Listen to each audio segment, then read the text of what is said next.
राजस्थान की रेत और यहाँ की हवाओं में कहानियां गूंजती हैं, कभी वीरों की दास्तां तो कभी षड्यंत्र और रहस्यों की परछाइयां।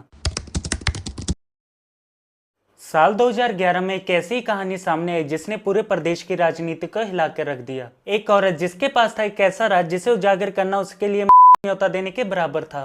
उस औरत का नाम था बबरी देवी।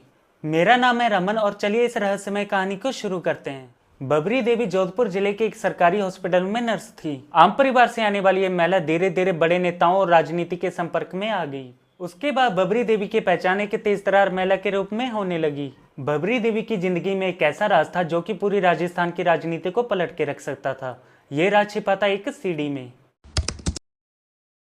कहा जाता है कि इस सीडी में एक बड़े मंत्री की बबरी देवी के साथ बेहद ही निजी पलों की रिकॉर्डिंग थी। इस सीडी में ऐसी ऐसी वीडियोस थी जो कि किसी के करियर, इज्जत और राजनीति का खेल पलट सकती थी।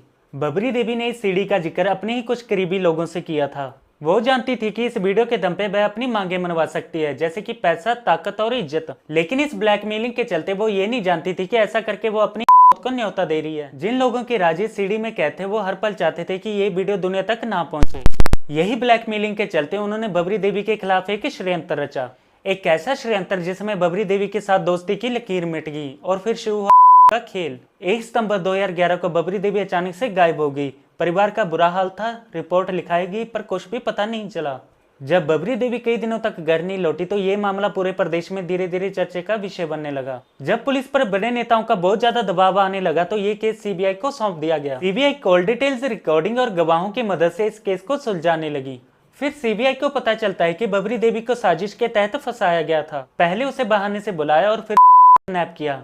इस केस में कई बड़े लोगों का नाम सामने आया, जैसे कि पूर्व मंत्री महिपाल, विधायक मलखान सिंह और कई पावरफुल लोगों का भी हाथ इस केस में सामने आया। यहाँ तक कि बबरी देवी का पति भी शक के घेरे में था।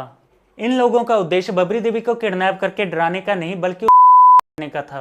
बबरी देवी को लगा कि उन लोगों ने उसे कॉम्प्रोमाइज करने के लिए बुलाया है और फिर जब बबरी देवी उनके पास गई तो उन लोगों ने कर दी और फिर उन लोगों ने उसकी बॉडी को जलाकर नहर में बहा दिया। ये प्लानिंग इतनी परफेक्ट बनाई गई थी कि किसी को शक तक नहीं हुआ कि तय की गई है। और फिर कई महीनों बाद पुलिस को नहर से हड्डियां, दांत और ज्वेलरी बरामद हुई। पहले ये कहा गया कि ये किसी इंसान की हड्डियां नहीं बल्कि जानवरों के अवशेष हैं। लेकिन जब अमेरिका की FBI से डीएनए टेस्ट करवाया गया तो सच्चाई सबके सामने आ गई। फिर पता चला कि ये हड्डियां बबरी देवी की ही हैं। इस घटना ने राजस्थान की राजनीति को हिलाकर रख दिया। कई नेताओं का करियर अंधेरे में चला गया। इसके बाद अदालत में सीबीआई ने चार्जशीट दाखिल की और कई लोगों को जेल भेज दिया गया। फरवरी 2024 में अदालत ने यह आदेश दिया कि बबरी देवी के बच्चों को पेंशन और ब्याज समेत पैसा दिया जाए। इस केस से हमें यह पता चलता है कि लालच इंसान से क्या क्या करवा देता है। अगर बबरी देवी उन लोगों को ब्लैकमेल ना करती तो शायद हमारे बीच होती। इस तरीके की और वीडियो देखने के लिए हमारे चैनल को सब्सक्राइब करें। तो मिलते हैं आपको नेक्स्ट वीडियो में।